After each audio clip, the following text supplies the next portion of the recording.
In this video, I'm going to show you how to go from this to this.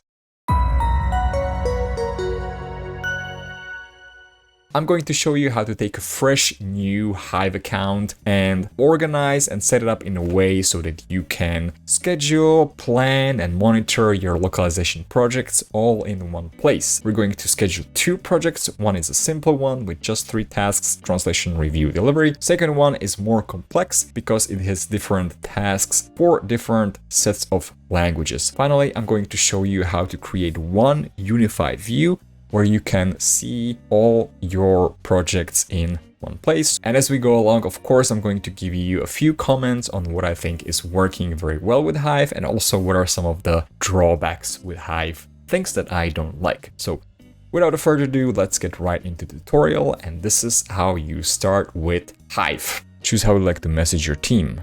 Use Hive messaging. Continue. At first, you may see this chat thing here. I like it that it's kind of like a Slack within Hive, where you can easily interact with your team. But for our purpose, this is not what we're going to use, so I'm just going to hide the chat. And another thing that you get straight out of the sign-up process is that you get a couple of sample projects. So what I'm going to do, I'm going to leave them here. You can also check them to see what could be possible, different ways how you can organize your projects using different views. And it also comes with these 3 demo people or team members. So if you've seen any of my previous tutorials for other apps, I usually add 2 other people, I and Christian, which I use to show you how you can assign some task to a different person. But we don't actually use it that much later on in the tutorial. So for now, for Hive, I'm just going to stick to the demo people. Now, Hive needs your permission to enable notifications. I don't want any notifications, so goodbye, don't ask again. What we're going to do, as always, we're going to start by creating a new project, which will be our project A, which is a very simple one. It only consists of 3 tasks, or I think the way it's called in Hive is actions. And this is translation, review, and delivery. So, create new project. We're going to create a new blank project without using any specific template, because we're going to set up the structure of our project and the information that we want to track. Project color. I'm going to pick, let's say, the red one. Parent project. We have no parent project, but I'm going to show you later how we're going to utilize the parent project. And we want to pin it to navigation panel. Due date, we don't care about that right now. Now, invite project members. This is where you can add more people to have available within your project, and I guess interact with them through the project. What I'm going to do is I'm going to add the demo people to the project. So it's me and 3 other people who can edit project members. I'm going to select only me as a project owner. And project visibility, I'll leave this as default. Next, choose layout. So as previously, we're going to start with table view. That's where we're going to set up all the information. And then we're going to switch to Gantt view once we have everything set up. Here, a neat thing here is advanced project settings. Phases. I think phases are quite useful, and it gives you another way how you can organize or group certain tasks within your project into these called phases. But you'll see later on how I'm going to deal with the more complex project, which is the project B. And I'm not going to use phases, although I could use them. We're going to use labels instead, which is actually the thing right below that. I think phases, just from the word of phase, it means something like a certain period of time, significant period of time within your project. So that's why it doesn't fit our purpose, because we just want to, let's say, group certain tasks, and that's why we're going to use labels instead. Another thing which is here, which is to me quite awesome, I think I only saw this maybe in ClickUp or Monday.com, is that you actually, and here you actually have an option to turn it on or turn it off. and by default is turned off. So autocomplete parent actions when all sub actions are complete. So this is what I mentioned to you before. In Hive, the tasks are called actions. And so I can guess this means that if you complete all sub actions, then the parent will also be auto-completed as well. And another thing here is allow sub actions to define the date of parent actions. This again, I think is something which I have only seen in ClickUp or Monday.com. And I think it's a pretty neat feature where, let me show you the calendar. Let's say the first task starts, I don't know, let's say Monday to Wednesday, so it ends today. And then the second subtask, sub-action, starts on Thursday and ends on Friday. So the parent would actually be from Monday to Friday. I think that's pretty neat, but what I normally like to do is, let's say, have the flexibility to specify the parent so that it's not automatically defined by the sub-actions. So I'm going to leave that unchecked. And then the final thing, which is checked by default, is allow actions to be assigned on weekends. We want this even though we don't want people to work on the weekends. I want this simply so that the weekends are shown on the Gantt chart. I think I tried to uncheck this. That's when you will not see weekends on the Gantt chart, which I think is a little bit of a drawback, because ideally I would want to see the weekend on the Gantt chart, but not as like the work is happening on the weekends. So that's that. So let's create a project. And here we have our project A. Welcome to Hive. I don't need this, so remove. First thing that we're going to do is we're going to set up our columns in our table. What is the information that we want to be tracking for our actions? First thing what I'm going to do is I'm going to start by clicking in any of these columns and select the three dots, which gives you some options for how you define your headers. And here under pin size, I'm going to auto size all columns so I can actually see the text inside. So we don't need a description for the task, so I'm going to remove that. We definitely want status. We don't want this urgent thing, so this is a tag or marking of an urgency. We want the due date, we need start date, we don't need the time specifically, we don't need labels for this project, so I'm going to hide it for now. And created by, completed by, created date are automatic fields, which you shouldn't be able to edit. Yep, I cannot go into it. It's similar to what I'm using in Notion, so at least I have an indication of who did, let's say, the last edit to a certain task. So I like to keep those around. So let's go back here. So what we want to do is we set status, assignees, we keep that, urgent, we remove that. What we said earlier, we want to add start date. We have the due date. We don't need the time. We assume that everything will be COB. Labels, we don't need those. Now finally, completed date. I think I want to see when the things were completed and completed by whom, and I don't need the creations. Maybe last updated. Okay, so this is our main structure of the information and the data that we want to be tracking for our project actions. Now that we have the structure set up, what I'm going to do, as always, I'm going to start adding the tasks or actions in case of Hive. So first we start with translation. I think we have 30,000 words for this one. Now, if you just press enter and maybe let me resize it again to make it slightly larger. Okay. So once you press enter, you just confirm the, let's say, the insertion of the title, the action or the task name. But what I was missing here is how you get to a new action. So you can see this option here at the bottom, which is quite far away from when you're editing things. But I found that if you do Shift Enter, that's what's going to create a new action and you can edit it. So next we do review. And I believe, let me look at my cheat sheet, and our review is 40 hours. 40 hours. And I forgot to do the shift thing.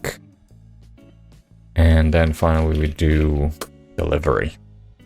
That's that. Now, next thing that we always do here is that we want to see if we can add another level inside of our, let's say, main tasks or actions. So I don't know how you can do it from this screen, but if you open the details of the task, here you can see sub-actions.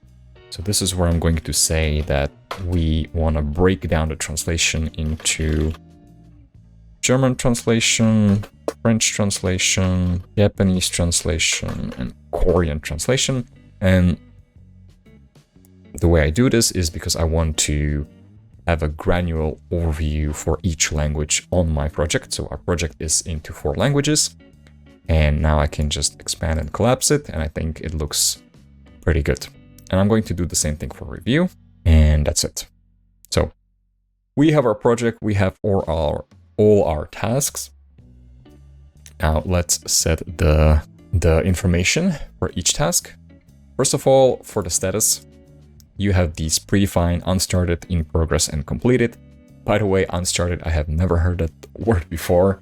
Typically you see to do or something like that, but it's just a tiny comment.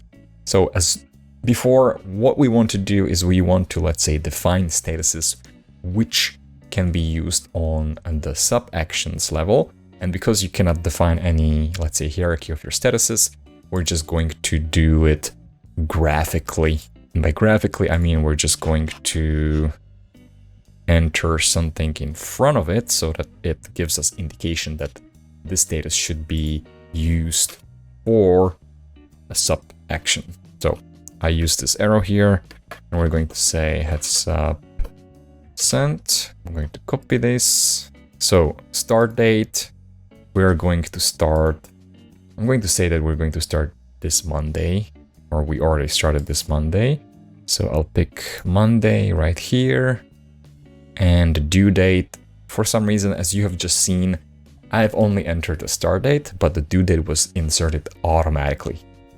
I'm not sure why it's behaving this way, but we can edit the due date and set it to 3 weeks from Monday, because that's how much time you'll need for the translation of 30,000 if you're doing it by one translator. So here we have our dates.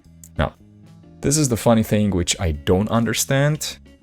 So last time I did a tutorial for Asana where I couldn't use Ctrl+C, Ctrl+V on some of the values, which to me was absolutely surprising, to say it in a polite way. It's fucked up. So here we can copy, but it copies it in a very, very odd way. For some reason, it again, as you can see, I just copied the start date. And if I do Ctrl+V here, it adds the date to the due date as well. And I guess that's why it's highlighted in, I don't know, orange or whatever this color is, orange red, because this, I think, shows that it's overdue. So you actually need to copy the due date as well. But if I copy both, I think it doesn't work. Okay, I'm going to select, do Ctrl+C. No, it doesn't do anything. It looks like you can only copy one value at a time. So I'll add these things here. And for the final delivery, we're going to do it on the 31st. That's what we can keep there. Okay. So completed date. Again, automated field, last updated. It's there, completed by, again, automated field as well.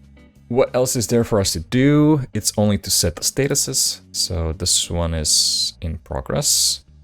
It automatically changed the sub-statuses. But for sub-statuses, we're going to say that, okay, they confirmed handoff, they confirmed. Japanese, we just sent, they didn't confirm yet, and these guys confirmed. And review, everything will be unstarted. Well, actually, for German review, we can say that they confirm heads up, blah, blah. and I should be able to copy the status. I can. Okay, good thing. One of the last things before we leave the table view is that by default you have only the incomplete actions show up. So if you start completing the actions or the tasks, then they will probably be removed from the view. So if you want to see all your actions, even the completed ones, which I guess would be my preference, you have to change this to all. Now that we have this done, let's change the layout to Gantt chart. And voila, this is our project. So I think it looks pretty good. You can see here the header. The reason why you can see this here as wrapped under project A is because we have this here grouping by the project. And we'll see the labels in action for project B coming up soon. You can change your, let's say, scale or zoom level. I like to keep the weekly one, and this is what I was mentioning to you before. So our weekend is coming up on 11th and 12th, which is these 2 dates, but they are not highlighted in any way. I think in most of the other platforms we saw that the weekends are highlighted. What you can do here, you can see you can expand, collapse everything. You can use these buttons to collapse and expand everything, or you can do it individually. So this is, again, what I was always talking about. We want to have this ability to drill down or go up a level when we want. This to me looks pretty good. It's a little bit bland, I would say. I'm not sure if I'm missing some settings here, but I don't think there are that many settings that you can, like, let's say, customize your view here of the Gantt chart, especially what is happening here on the individual actions. So here you can add more things to show up in this, let's say, the table, not what actually shows up here. And I think we're done. So this is our first simple project, project A, with translation, review, and delivery. And I think it looks pretty okay. Next thing, what we're going to do is we're going to create another project, which will be project B. And that one will be the more complex one, where we're going to have different scopes for different sets of languages. So I'm going to say this is project B, and with this one, we're going to actually copy the settings from project A. And I'm going to leave this as blue. Why not? Current project, not yet. And what are we going to copy? We're going to copy statuses, signees, and approvals. I have no idea what it even means. So let's continue to the project members. We're going to keep the same people. Project owner, that's the same thing. We're going to start with table view again. And the settings here are the same. Create project. And we have to switch back to the table view.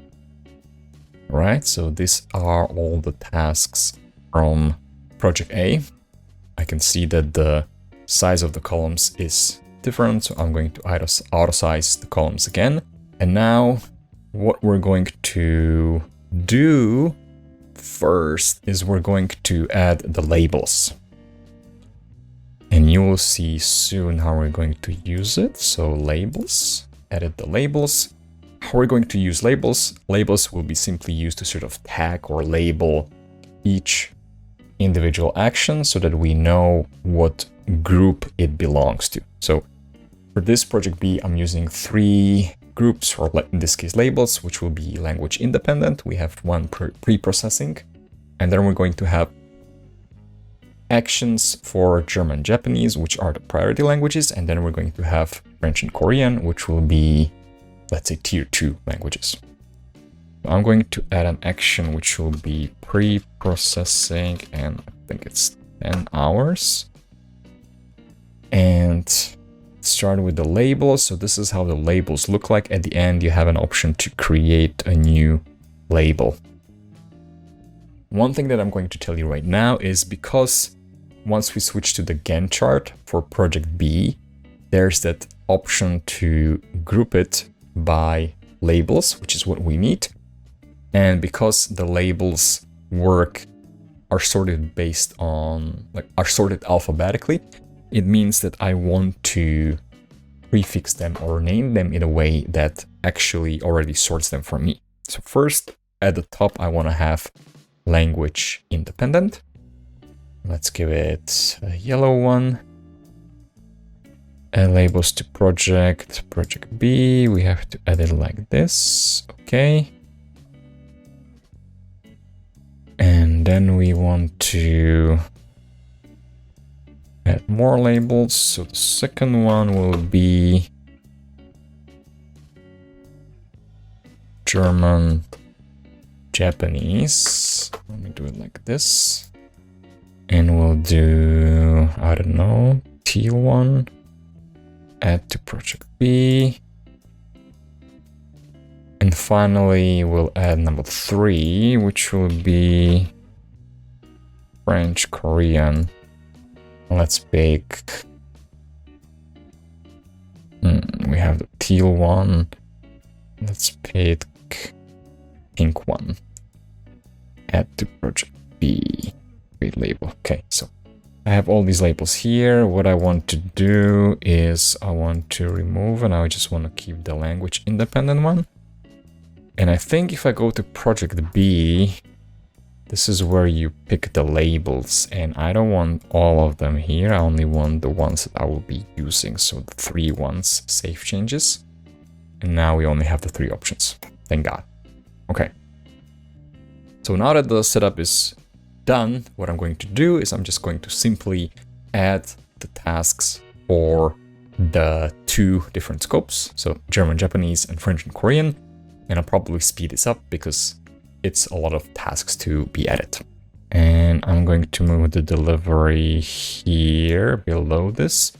So that is our delivery for the first 2 sets of languages. So now that I open it, what I'm going to do is I'm going to set the label German, Japanese. And I added it for all the subtasks. And now I'm going to copy the labels into the other things. And this is where we start with French and Korean. The labels. HTTP QA delivery. Okay. Let's play with the dates. So pre-processing, we're going to say that we started last Thursday. And we're going to say that the status is now completed. So this is where you can see that, again, for project B, I need to set it to all because it's gone. And I'll expand everything. So that's why it's highlighted in green now, because it's a completed task. End of confirmed and unstarted. One thing that I forgot to do before for project A was to show you the assignees. But it's just a simple thing where you just select people from the drop-down. So for the main tasks, I like to keep them assigned to me. But for German translation, let's say it's done by Barb. And Japanese translation is done by Jessica. And review is done by Landon. So that we see the people on the Gantt chart. I think that should be it for our project B. Now, let's go back to the Gantt chart. And here we are. So right now, I think the way you see it is simply based on the manual order, how I ordered them in the table view. But I think if you go here and group them by label, you can actually see these groups here. Okay, so you can see the language independent, German, Japanese, and French and Korean. I'm not sure if it's even necessary. I think it's pretty good compared to this one.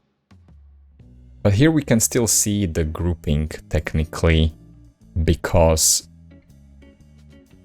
Okay, so here on this view, when we are just grouping by project, we can still technically see the different groups based on the color, right? So the color of the action is based on the label color that we picked. So I know that this teal color is German, Japanese, and this pinkish one is French and Korean. But I think if you want to be 100% clear and explicit, you can switch to the grouping by label. Let me again change to weekly view, and this no label is added automatically. I'm not sure how to get rid of it, but this is where we are, and this is our project. And here you can see technically like the umbrella for like German, Japanese, like label, like the whole group. And this is how long it takes for German, Japanese, and this is how long it takes for French and Korean. And as I just assigned the people, you can see here the indication of who is it assigned to. So here you can see the other people. If I expand review, you can see that Landon is doing the German review from this time to this time. And that is our project B, a little bit more complex with some more grouping. And I still think it looks pretty nice and pretty clean. Now, finally, what we want to do, always assuming that you don't only work on one project or two projects, what you want to do is you want to have a way how you can view all your projects in one view, so you can see what you need to do today for all your projects, what you need to do tomorrow for all your projects, what other people need to do, and so on. This is where we're going to utilize the parent project, because the parent project gives us a way where on the Gantt chart, like this one, we can actually see the information from all the projects underneath it. Let's create a new project, and we're just going to call this my projects. Project color, I'll pick the purple one, and there's no project. Next project members, I'm just going to set this as private to me, because I think we're not going to be adding any specific tasks for my projects. We just want that to be used as a parent project. And choose layout, we're going to start with a Gantt view. And do we have anything here? No. Create project. Okay, so this is my project. Now, of course, we have nothing here. So what I'm going to do is I'm going to go back to project A, click here at the top, and select the parent project to be my projects. Save changes. Now let's do project B. Do the same thing. My projects. Now, voila. If we go to my projects and we are now looking at the Gantt view, you can see that these are my projects. If I expand everything, you can see everything here in one place. So here I have clear indication this is project A. These are all the tasks underneath it, even the subtask or sub actions. And I can play with it, I can hide it, I can expand it, and this is what I want to see. And here below that, I can see what is happening on my project B. You can see here today's date. That's the green line, so I know that, I don't know, today I'm doing translation for project A. I'm also doing translation for project B, and I'm doing MTPE for French and Korean under project B. So very, very simple way how you can add all your projects into one Gantt view, and you can see who is doing those tasks. And this is the beauty of this one unified view. And with that being said, I think this is the end of my tutorial for Hive. Very simple way how you can schedule or plan and also monitor your projects, your localization projects, or any type of projects using Hive. So let me know if there's anything that I missed, like what you could do more efficiently in Hive. And as usually, if you like this series, if this tutorial was useful to you, please subscribe to the channel. I will be doing more platforms like Hive and Asana and ClickUp and Monday and Notion. And what else? I think that's it. Thank you for your time, and I see you in some other video. Bye-bye.